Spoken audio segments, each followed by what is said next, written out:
Welcome to the video tutorial section for eHRAF Archaeology. I'm Elisa Jordan, and I'll be your guide.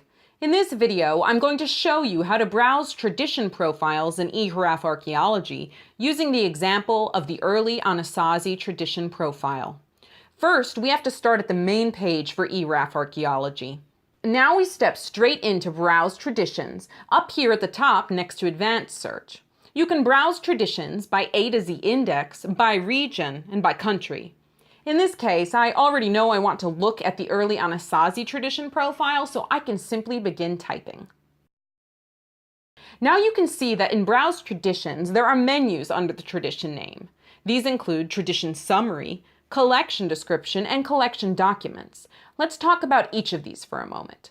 Collection descriptions have a brief tradition description, certain collection information, and sometimes collection indexing notes.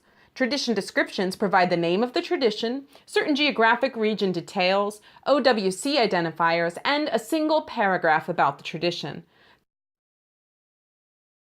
The Collection Information tab provides documents and pages in eHRAF for each tradition, as well as a brief overview by a eHRAF anthropologist.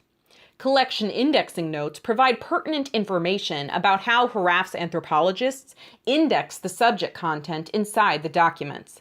The tradition summary is a brief overview of a tradition. Almost all traditions in eHRAF Archaeology contain a summary. Most traditions that we describe are adapted from the Encyclopedia of Prehistory, 2001 to 2002, which eHRAF produced together with Kluwer Academic. Summaries offer key information, time periods, sites, and diagnostic material attributes. Within each summary, you will find a standardized set of information about each tradition, covering everything from population size and economy to social organization. The tradition summary is indexed by OCM code with OCM subjects for each paragraph located in a column to the right of the text as a clickable font.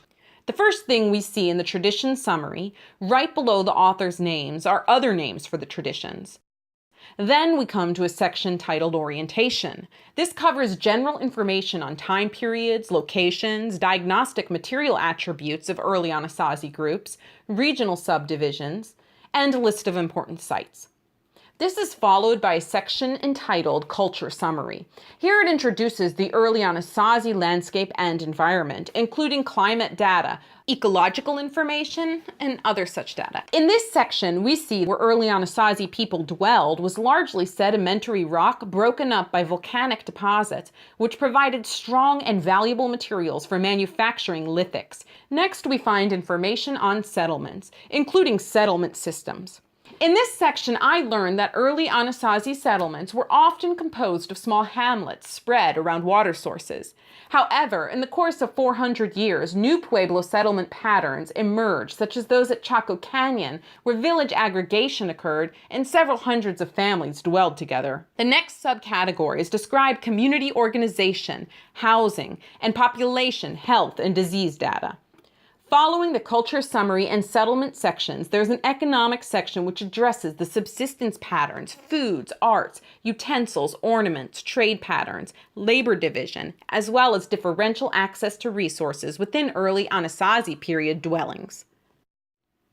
The subsequent section on socio-political organization includes distinct subheadings of social organization and political organization, as well as a summary of conflict present in Anasazi society, such as evidence of endemic warfare by the 13th century related to environmental conditions. The final section addresses religious and expressive traditions. In this section, for the early Anasazi, we learn that rock art at the end of the period may provide some evidence of the growth of Kachina cults, but otherwise there's little known of early Anasazi religious beliefs and practices. Here, there's a section on art, containing information on the rectilineal and geometric design patterns present during this period, as well as data on death and the afterlife, including treatment of the dead. Following this section is a credit, and finally a bibliography of sources used in the compilation of the tradition summary. For the final part of this video, let's close the tradition summary, and we're going to go ahead and take a look at the Collection Documents tab for early Anasazi. Here you'll see all of the documents pertaining to the tradition in eHRAF. You can sort these by the author's last name, document title, or publication date by clicking on the column headers. We hope this tutorial was helpful for you. Check out our other tutorials and stay in the loop or contact us by checking out our homepage and linking up with us on Facebook and Twitter.